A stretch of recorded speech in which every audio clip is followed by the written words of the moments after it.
Last year, Robert Bergman moved into the house next door.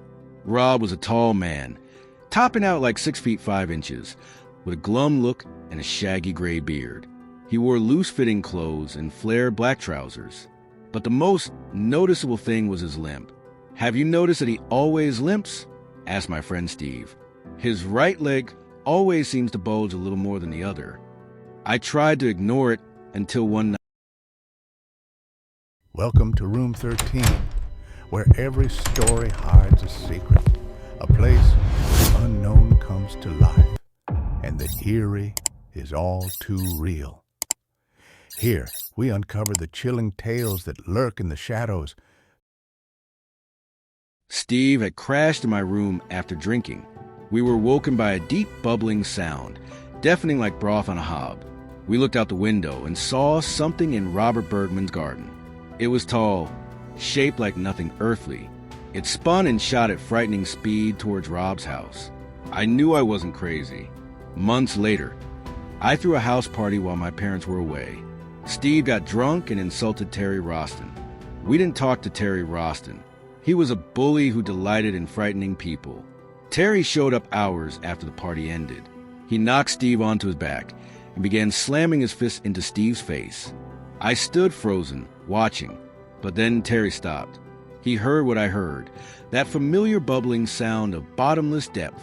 Terry snarled and twisted, but upon seeing something beyond my view, he shrank. He looked like a frightened child. Then, Terry's body was yanked out of sight with a series of snaps. He flew back across the entryway, falling alongside an unconscious Steve. He lay in a broken tangle of red, strained limbs.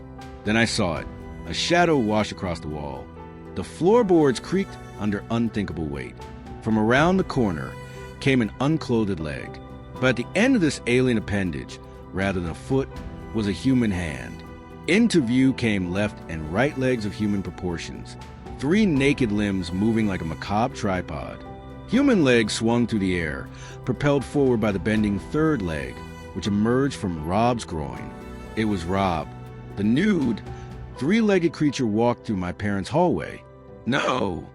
Terry screamed, but it was too late. Robert Bergman lowered himself onto his 2 human legs.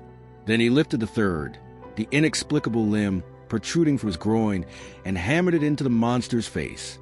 The hand covered Terry's mouth and nose. The wide-eyed boy squirmed uselessly on the full might of Rob's third leg as he was suffocated. Minutes later, my neighbor lifted his third leg, scooping Terry's body into it as if it were an enormous talon. Then the inhuman thing turned towards the door and limped home.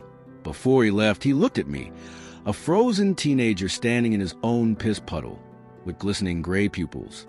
That's about the only thing I know for sure about Robert Bergman. Hey, the stories aren't over yet, but consider subscribing and leaving a like.